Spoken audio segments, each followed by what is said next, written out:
Youngkin of the beautiful state of Virginia. To show you how prescient the governor was, it was back on September 26th, and Governor, correct me if I'm wrong, that you had written a letter to President Biden and Vice President Harris, urging them to do everything they could to prevent the longshoremen's union strike from happening, and that would require swift action and a swift resolution to avoid a strike.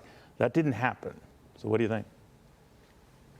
No, it didn't. And it's now causing real economic heartache and damage, not just in Virginia, but across the whole country. And of course, we have anywhere between 5,000 and 6,000 port workers plus truckers who are now not working. We have 60 vessels off the coast that aren't unloading or picking up, and that's just Virginia. And the economic devastation that this strike can cause is $4 to $5 billion a day. And as you've just heard, up to a week of supply chain interruption for every day of striking.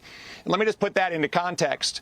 The critical supply chains that are being interrupted, everything from pharmaceuticals to food to the supplies for our manufacturing industry, are seeing a potential disruption that we haven't seen since the COVID outbreak.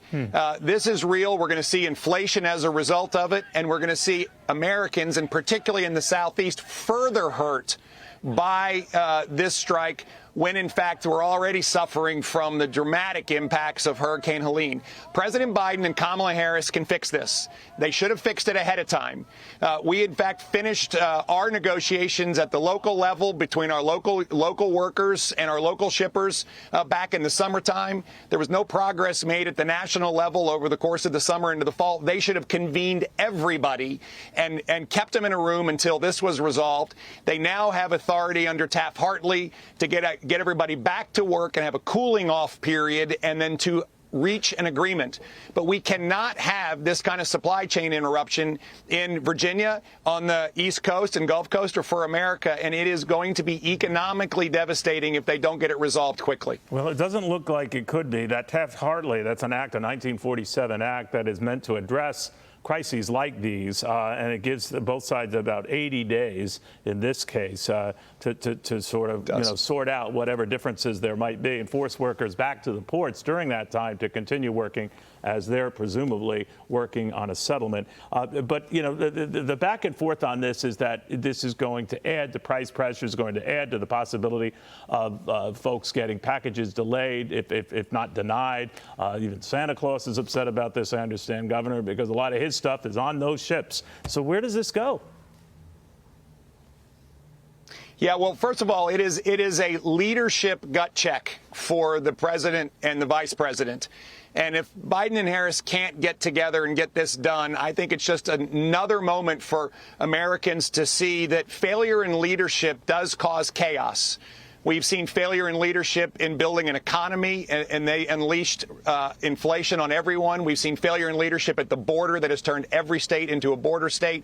We've seen failure in leadership internationally, which has resulted in Iran attacking Israel yesterday, chaos in China and Taiwan, and, of course, war in Ukraine. And now we're seeing failure in leadership unleashing further economic hardship on America that is so unnecessary. It's time to lead, and we need the Biden-Harris administration to step up. You know, Governor, I'd be remiss if I didn't talk about the devastation your state has experienced from Hurricane Helene, Storm Helene, whatever you want to call it. It's pretty substantial. I believe earlier you had said a number of communities have simply washed away.